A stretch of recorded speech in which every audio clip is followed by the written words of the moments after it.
Cuando hablamos a veces de mancias, como por ejemplo el tarot, la astrología, las runas, el I Ching, hasta las entrañas de los animales, pensamos que es propio de gente supersticiosa y que solo pasa con esas mancias. Pero jamás se nos ocurre pensar que toda explicación que hace el ser humano acerca del estado propio o ajeno también es una mancia. Es decir, una profecía. ¿Qué es una profecía? Bueno, una profecía es decir, mañana lloverá. ¿Cómo lo sabes? Lo sé, mañana lloverá. Y bueno, ¿qué pruebas tienes? ¿Tienes pruebas científicas? Demuéstrame. ¿Cómo sabes que mañana va a llover? Lo sé.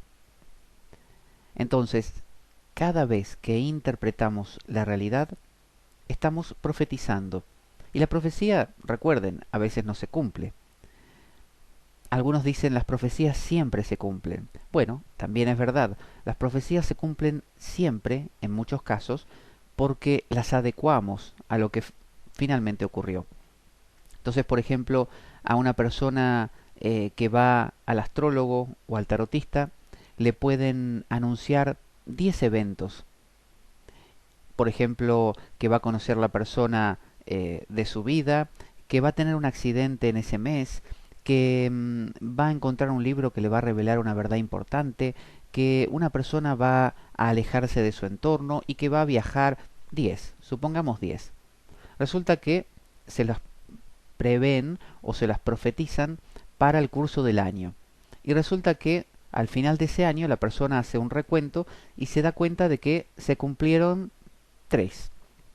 Viajó, fue a un lugar de paseo, no demasiado lejos, ni un viaje muy importante, pero viajó. Se lastimó, tuvo un problema de... se agarró el dedo con la puerta, por ejemplo. Y a su vez conoció una persona especial. 3 de 10. Pero la persona, ¿qué va a hacer? La mente de la persona va a decir, estas 3 son reales, estas 3 pasaron, y no hay más. Y las otras 7 las olvida. Entonces cree profundamente que la profecía se ha cumplido, que esas cosas que le dijeron que iban a pasar, pasaron. ¿Y cómo fue que las otras las quitó? ¿Cómo es que las puede olvidar? Simplemente porque la mente busca los caminos, o el cerebro, los caminos más fáciles. Y si pudo comprobar 3, entonces pasó, lo simplifica. Ahora vamos a transponer esto a la psicología. Voy al psicólogo, me abren estas manchas de tinta que le llaman test de Rorschach y me muestran esas láminas, que creo son 10, y doy mi opinión acerca de cada una, y esa persona luego, para hacerme la devolución, para explicármelo, se ayuda de un libro que detalla y explica qué significa cada una de las posibles interpretaciones que yo hice o de las cosas que yo dije, y eh, además usa su intuición, usa su experiencia previa con otros pacientes o clientes, y finalmente cuando se encuentra conmigo me hace lo que se llama la devolución. Me cuenta qué significa lo que yo dije. Por lo tanto, traducido significa que así estoy yo, esto me pasa a mí, este es mi estado, gracias a lo que vio en esas manchas, en esas figuras. Pero no es lo que vio, sino lo que interpretó de lo que yo dije. Entonces, el psicólogo lo que está haciendo a través de este test de Rorschach es dar una profecía. Mira, tú vas a vivir de esta u otra manera porque eres actualmente de esta u otra manera y has vivido de esta y otra manera en el pasado. Todo gracias a una interpretación. ¿Cómo surge ese libro que interpreta estas manchas? Bueno, quien creó las manchas y que a su vez tenía una formación técnica o profesional, hizo un recuento de experiencias y comprobó con personas que veían esas mismas manchas y generó lo que se llama estadística. Una estadística es si 10 personas que se encuentran con tal situación reaccionan haciendo tal cosa, entonces podemos decir todas las personas que vean ese objeto van a reaccionar así. Sin embargo, sabemos que no es así. contar solo 10 no es contar todas las que existen. Y muchas veces estas estadísticas lo que hacen es decir, mira, de 10 personas que miran esto, si 5 o 7 tienen esta experiencia, vamos a darla por válida. Entonces, la estadística lo que hace es buscar como uniformizar. Decir, si gran cantidad de personas tienden a tal cosa, quiere decir que todas tienden a esto. Lo cual, una cosa no significa la otra. Entonces, puede que en mi caso, mi interpretación de esas manchas responda a otros elementos. Sin embargo, el psicólogo va a hacer la interpretación para la que estuvo preparado, la interpretación que acostumbra hacer, y me va a devolver lo que cree que es conveniente y adecuado para mí, no lo que yo realmente, como persona única e irrepetible, puedo llegar a interpretar o a contar en ese momento, o cómo puedo estar verdaderamente. Entonces, cuando el psicólogo, psiquiatra, que me dice usted tiene esquizofrenia, usted tiene paranoia, usted tiene psicosis, usted tiene una regresión, no sé, a la infancia, un trauma infantil, usted tiene el complejo de Edipo o tal o cual situación, usted tiene trastorno obsesivo compulsivo, lo que estará haciendo es recurrir a su libro y ver, libro físico o libro mental, que se genera con la experiencia y con la prueba y el error, un libro que le dice si esta persona tiene o manifiesta tal y tal síntoma, quiere decir que tiene tal enfermedad. Pero si de los 4 síntomas que figuran ahí, tengo 2, pero que no son 2 que aparezcan en otra enfermedad, entonces también tengo esa enfermedad. Por lo tanto, el psiquiatra lo que hace es tratar de limar o pulir lo que sobra y ajustar, como cuando éramos pequeños y nos hacían ese test de meter figuras cuadradas, redondas, triangulares y, no sé, octogonales dentro de ciertos orificios. Es como si uno tratara de encajar el cuadrado dentro del triángulo. Y si lima un poco el cuadrado, tarde o temprano va a encajar. Pero en realidad no está hecho para eso. El cuadrado necesita una cavidad cuadrada para que calce naturalmente. Entonces cada ser humano es como es, por razones que, pero les aseguro, escapan, pero por completo, a la comprensión de cualquier otro ser humano. Nadie puede saber exactamente por qué alguien es como es. Y la prueba de esto es que tanto la psiquiatría como la psicología andan a tientas, como ciegos que guían a ciegos. Por eso es que el gurú anda a tientas. Por eso es que el astrólogo o tarotista anda a tientas. Si realmente afirma decir lo que le pasa a esa persona. Sería muy distinto si tanto el tarotista, el astrólogo, el lector de runas, el psiquiatra, el psicólogo y el sacerdote o el político dijeran, miren, vamos a hacer un juego. Tú me haces una pregunta. Quieres saber cómo resolver un problema de tu vida. Y vienes a mí, psicólogo, psiquiatra, sacerdote, político, tarotista, astrólogo. Te voy a contar una historia. Es una historia que se me ocurre a mí, ¿eh? Es una historia que yo estoy inventando en este momento.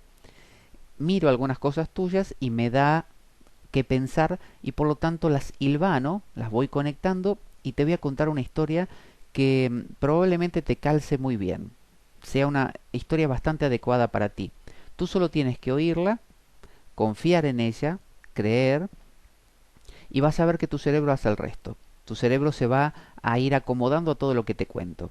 Entonces te puedo contar la historia de la Advaita, de que todo es no dual y que simplemente basta con aceptarlo todo.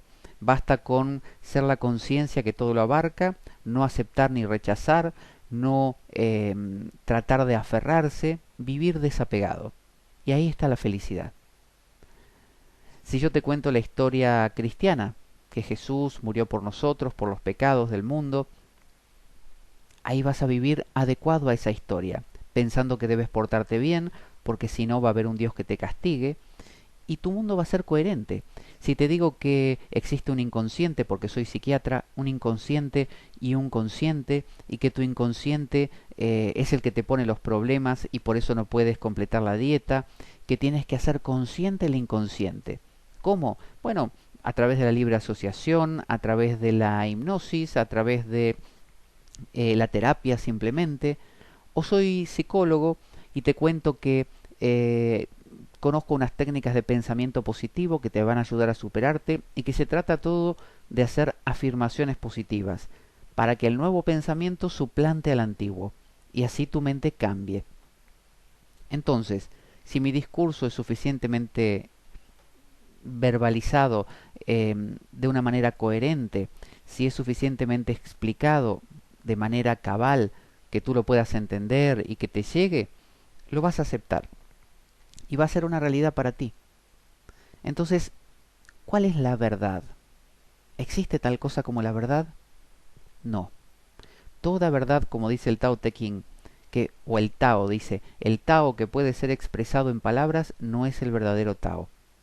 Sin embargo, luego continúa el libro y escribe muchos capítulos. ¿Por qué es así? Bueno, es porque no se puede expresar la realidad. Nadie puede decir por qué un ser humano es de esa manera. Nadie puede decir que alguien es malo o bueno. Nadie puede decir por qué estás triste o por qué estoy contento o por qué... Nadie. Es imposible. ¿Por qué? Porque existen tal cantidad de variables que escapan por completo a la capacidad de análisis de la mente o del cerebro. ¿Por qué? Porque la punta del dedo no puede tocar la punta del dedo. El ojo que ve no puede ver al ojo que ve, ¿no? Es un dicho que se utiliza en Oriente y que tiene que ver con eso. Lo que usamos para percibir no puede percibir lo que lo envuelve, lo que lo contiene. Es decir, algo pequeñito, digamos, no sé, la luz, el faro de un coche, está preparado para alumbrar hacia adelante, pero no puede alumbrar lo que hay detrás y descubrir los cables o todo lo que tiene detrás, o el conductor. No, inclusive si le preguntamos al faro acerca del conductor nos va a decir, ¿qué? ¿Conductor? Jamás vi un conductor en mi vida, ¿qué es eso? Porque sus códigos son otros. Entonces, esta mente, bueno, o cerebro, o como le querramos llamar, jamás puede comprender los porqués no sólo de los seres humanos, sino también de la vida. Entonces podemos jugar, sí, y es muy divertido hacerlo y está muy bien, y lo propicio, hagámoslo, juguemos a que nos explicamos. Y en eso se basa la comunicación, decirle al ser querido, mira, hoy estoy así porque me pasó tal cosa, o creo que, no sé, esta semana en el trabajo lo que pasó me deprimió un poco, o no haber aprobado ese examen me tiene mal, o podemos contar eso. Pero lo importante es saber, en el fondo, que no sabemos. Sócrates decía, solo sé que no sé nada. No solo sé que no sé nadar, sino solo sé que no sé nada. Es decir, nada de lo que yo diga es verdadero. Entonces, ¿qué hacemos? ¿Guardamos silencio? No, es muy aburrido guardar silencio. Si guardamos silencio y no hacemos nada, entonces para eso suicidémonos. No nos casemos, no nos relacionemos, no comamos, no durmamos, no respiremos. Eso es estar muerto. Y si la vida es movimiento, ¿por qué no seguir con ese movimiento? Pero con el pequeño detalle, no creerlo del todo. Entonces, mancias, recuerden, todo es mancia. Bien entendido, es muy sano porque es arte y es divertido. Piensen todas las veces que buscan una explicación y piensen si alguna vez alguna explicación les ha llenado, si les ha completado, si realmente alguna explicación les ha cerrado, si alguna vez han dicho, ah, ahora que me lo explicaron así, nunca más voy a tener dudas. Quizá lo dijeron, pero a los 2 o 3 días volvían las dudas. ¿Por qué? Porque no hay explicación verdaderamente convincente por una razón muy simple. Lo que pretendemos explicar excede por completo al elemento o herramienta que usamos para explicar. Las palabras no son las cosas. Por ejemplo, ¿vieron el koan zen? ¿Qué sonido produce una sola mano al aplaudir? Si dijésemos qué sonido producen las dos manos al aplaudir y dijéramos clap, eso no es el sonido. ¿Cuál es el sonido de dos manos al aplaudir? Y podríamos decir, es un sonido parecido a... ¿Es eso? No. ¿Qué sabor tiene una manzana? Y tiene un sabor parecido a tal otra cosa, con un dulzor especial y según el paladar puede sentirse como... ¿Es eso el sabor de la manzana? No. El sabor de la manzana es probarla y decir, no decir, ese es el sabor de la manzana. Entonces, la vida puede ser vivida, pero no explicada. O sea, puede ser explicada, pero la explicación jamás va a explicar o va a cumplir su cometido. La explicación solamente puede actuar como un entretenimiento.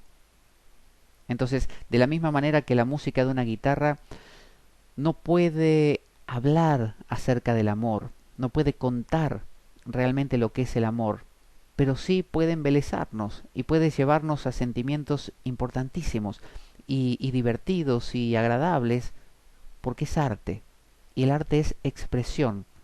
Y así como el pájaro canta, ¿y por qué canta? Bueno, canta porque llama a su pareja, y canta porque marca su territorio, y canta... Son explicaciones. ¿Por qué canta el pájaro? No lo sabes. La ciencia, piénsalo, la ciencia es una mancia. La ciencia dice, los agujeros negros están porque bla bla bla, bla, producen tal cosa y pueden absorber toda clase de materia y distorsionan el espacio-tiempo y son profecías. Ellos dicen esto y lo otro y más adelante viene otro científico y lo cambia.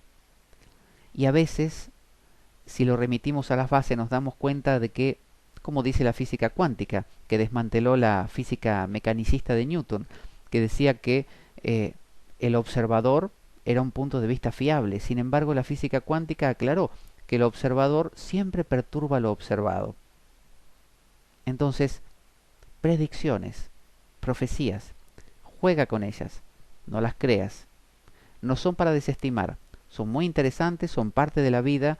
Uno puede jugar, aprender, hacerse científico, hacerse tarotista, psicólogo, psiquiatra, pero no las creas. Namaste.